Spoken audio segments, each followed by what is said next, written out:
할렐루야. 이 아침에 하나님께 예배하는 여러분들을 축복합니다.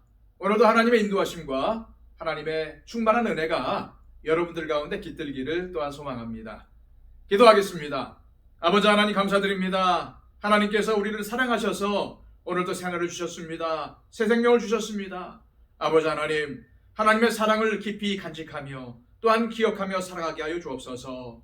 우리가 잘나서 우리가 능력이 있어서 지금까지 온 것이 아니라는 것을 늘 기억하며 하나님 앞에 늘 머리 숙이고 겸손하고 또 순종하는 마음으로 또한 감사하며 살아갈 수 있도록 인도하여 주옵소서. 아버지 하나님, 오늘도 이 각박한 세상을 사는데 가장 필요한 것은 사랑인 줄로 믿습니다. 하나님께서 우리 모두를 아가페의 사랑으로 사랑하신 것처럼 우리 이 사랑을 받은 우리도 우리 주변에 있는 이웃, 우리 주변에 있는 형제 자매들을 이 아가페의 사랑으로 사랑할 수 있도록 하여 주옵소서. 나의 유익보다는 다른 사람들의 유익을 먼저 추구할 수 있도록 인도하여 주시고, 아버지 하나님께서 우리에게 부탁하신 선한 일들을 이루는데 최선을 다할 수 있도록 주님 도와주옵소서. 오늘도 악한 사탄의 유혹과 시험을 능히 말씀으로 이겨내게 하여 주시고, 오늘도 이 말씀을 붙들고 살아갈 때에, 하나님 중심으로 살아갈 때에 모든 어려움과 시험과 유혹을 이겨낼 줄로 믿습니다. 주님, 오늘도 우리를 붙잡아 주시고 오늘도 우리를 인도하실 줄로 믿습니다. 주님, 우리의 삶을 책임져 주옵소서. 역사하여 주옵소서. 예수 그리스도의 이름으로 기도하옵나이다. 아멘. 다 함께 찬송가 292장 찬양 드립니다.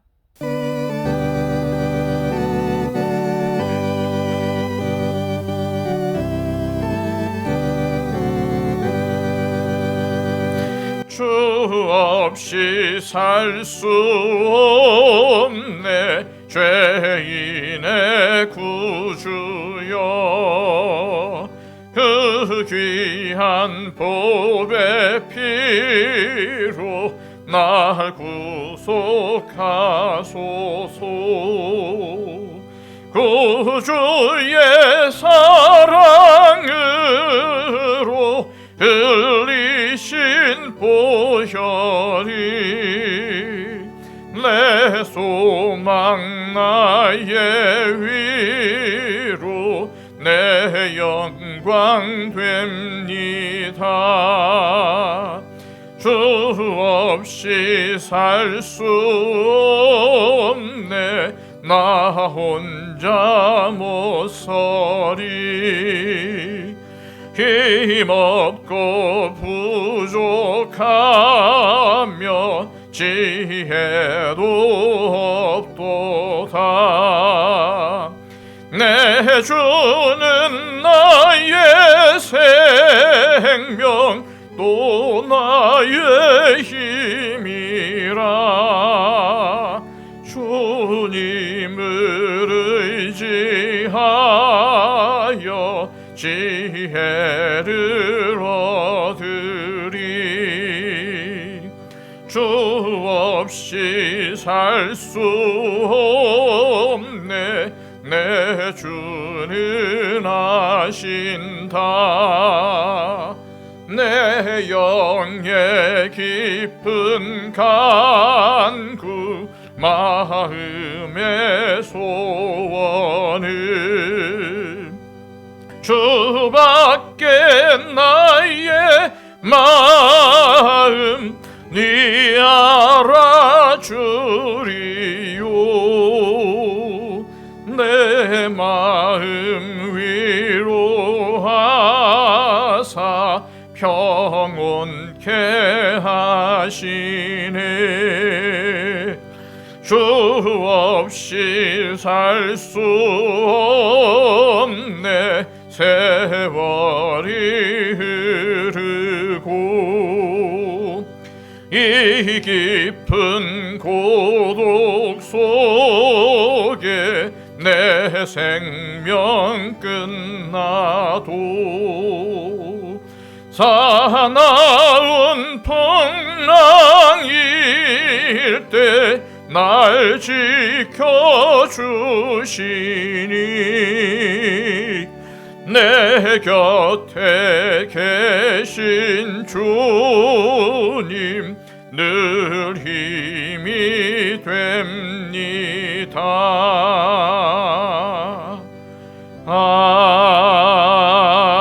아멘. 이 시간 우리에게 주시는 하나님의 말씀은 신약성경 고린도전서 14장 6절에서 12절까지의 말씀입니다. 신약성경 279쪽입니다. 그런즉 형제들아, 내가 너희에게 나아가서 방언으로 말하고 계시나 지식이나 예언이나 가르치는 것으로 말하지 아니하면 너희에게 무엇이 유익하리요? 혹 필이나 검은고와 같이 생명 없는 것이 소리를 낼 때에 그 음의 분별을 나타내지 아니하면 필이 부는 것인지 검은고 타는 것인지 어찌 알게 되리요? 만일 나팔이 분명하지 못한 소리를 내면 누가 전투를 준비하리요?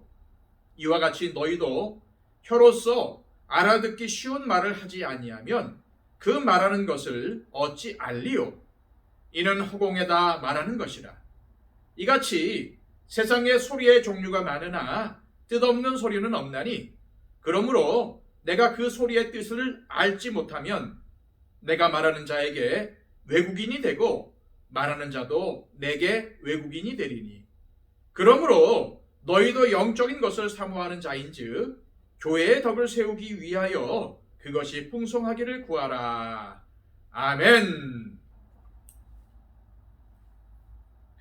바울은 성령의 은사는 하나님께서 교회의 유익을 위해서 주신 것이라고 확신했습니다. 따라서 그는 은사를 잘못 이해하고 잘못 사용하는 문제에 대해서만큼은 단호하게 지적합니다. 그 중에서도 특히 방언의 은사를 문제 삼습니다. 방언 기도는 절대로 나쁜 것이 아니며 방언의 은사를 사모하는 것도 전혀 문제가 될 것이 없습니다. 그러나 예배나 모임에서 방언 기도를 못 알아듣는 사람들이 있음에도 함부로 크게 방언 기도를 하는 것은 교회의 덕을 세우지 못하는 모습이라는 것입니다. 반면에 예언의 은사는 교회의 덕을 세운다고 합니다. 예언하는 사람은 사람들이 알아듣는 말로 하나님의 뜻을 가르치고 권면하고 위로하기 때문입니다. 물론 방언과 예언은 모두가 한 성령님의 은사입니다. 그렇기 때문에 바울은 방언의 은사도 당연히 교회의 덕을 세우는데 도움이 되어야 한다고 믿었습니다. 하지만 안타깝게도 고린도 교인 중 방언의 은사를 받은 성도들은 함께 교회를 섬기는 성도들을 배려하지 않고 혼자 크게 기도했을 뿐만 아니라 자신을 영적으로 더 성숙한 성도로 여겼습니다. 그들의 이러한 태도 때문에 교회에 분쟁이 생긴 것이죠. 바울은 이 점을 너무나도 안타깝게 여겼기 때문에 이것이 얼마나 비상식적이고 어리석은 짓인지를 전하기 위해서 몇 가지 예를 듭니다. 첫 번째로 악기 연주의 예입니다. 7절 말씀입니다.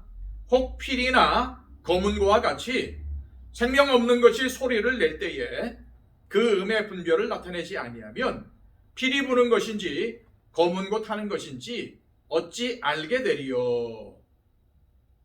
악기들이 함께 연주를 하는데 검은고 연주자가 갑자기 악상이 떠올라서 감정을 주체하지 못하고 즉흥적으로 연주를 한다면 어떤 일이 벌어질까요?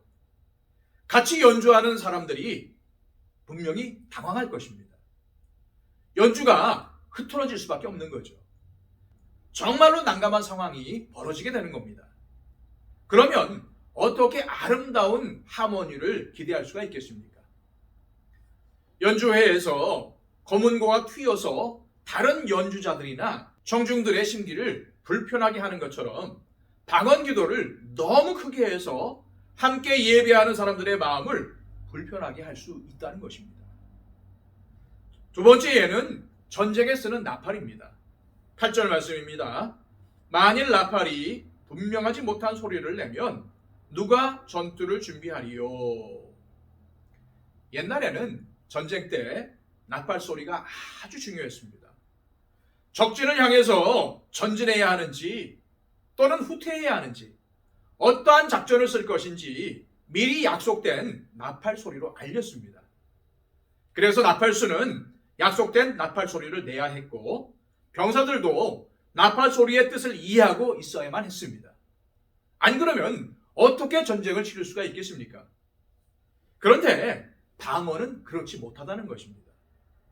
방언은 하나님과 직접 소통하는 언어라서 사람들이 이해할 수 없는 소리를 내기 때문인 거죠. 나팔수는 정확하게 내용이 전달되도록 분명한 소리를 내야 하고 정확한 신호를 보내야 합니다. 안 그러면 전쟁에 질 수밖에 없죠. 군대가 몰살당할 수도 있습니다. 이처럼 바울이 방언 기도를 전쟁할 때 나팔 부는 것과 관련 지으면서까지 방언 기도가 가진 위험성을 경고하는 것은 왜일까요? 그것은 바울이 전하는 세 번째 비유에서 알 수 있습니다. 10절과 11절 말씀입니다. 이같이 세상에 소리의 종류가 많으나 뜻없는 소리는 없나니 그러므로 내가 그 소리의 뜻을 알지 못하면 내가 말하는 자에게 외국인이 되고 말하는 자도 내게 외국인이 되리니. 이 세상에 언어의 종류가 얼마나 많습니까? 그런데 모든 언어에는 뜻이 있습니다. 그러나 우리는 세상 모든 언어의 뜻을 다 이해할 수가 없지요. 외국에 나가면 어떻습니까?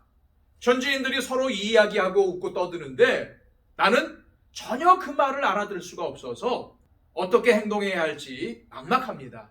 그 대화에 끼어들 수조차 없습니다. 그러면 내가 소외당하게 되는 거죠. 방언도 마찬가지라는 겁니다. 방언도 역시 언어입니다. 하지만 성도들이 알아들을 수 있는 언어가 아닙니다. 방언하는 당사자도 자기가 어떠한 말을 하는지 모를 때가 많습니다. 그런데 방언하는 사람들이 모여서 함께 기도합니다. 그러면 방언을 못하는 사람들은 그 무리에서 소외감을 느끼게 됩니다. 게다가 방언하는 사람들이 자신의 은사가 최고인 것처럼 자랑하면 방언을 못하는 자들은 더욱 소외감을 느끼고 상처를 받게 됩니다.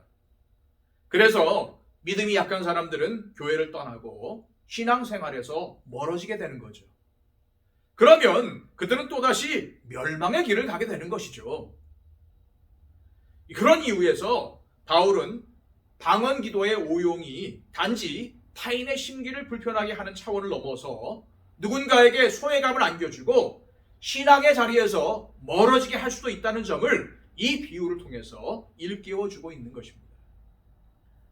이처럼 바울은 방언의 은사를 잘못 사용할 경우 발생하는 문제를 세 가지의 예를 들어서 설명을 했습니다. 그런데 흥미롭게도 바울은 이러한 잘못된 방언의 사용과 대조되는 삶으로서 자신의 삶을 예로 듭니다. 6절 말씀입니다.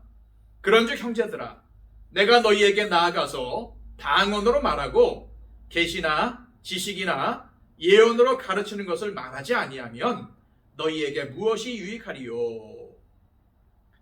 바울은 방언을 못하는 것이 아니었습니다. 바울도 방언의 은사를 받았습니다. 그러나 그는 고린도 교인들에게 방언으로 하지 않고 그들이 알아들을 수 있는 언어로 복음을 전하며 말씀을 가르쳤습니다.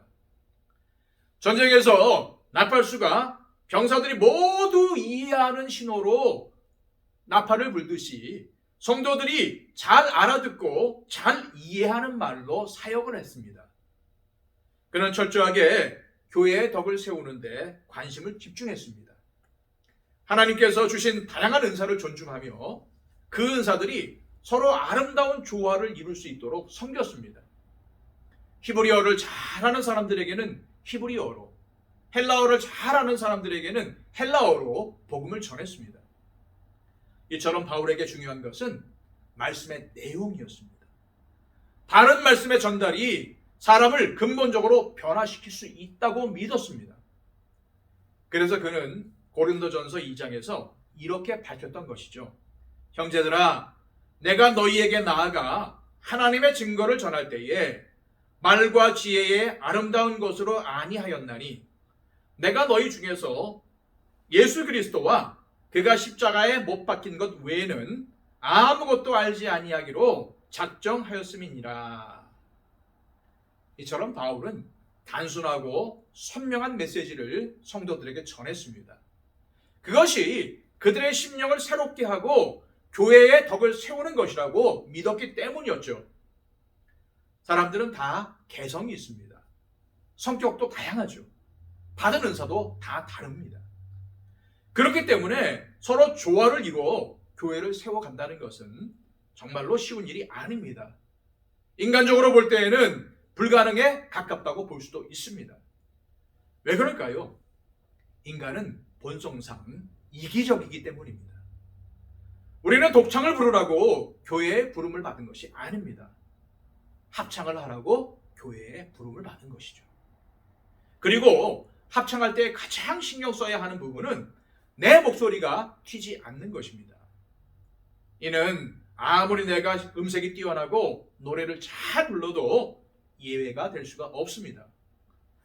내 목소리가 튀지 않고 다른 소리와 조화를 이루려면 내 주변 사람들이 부르는 소리를 잘 들어야 합니다.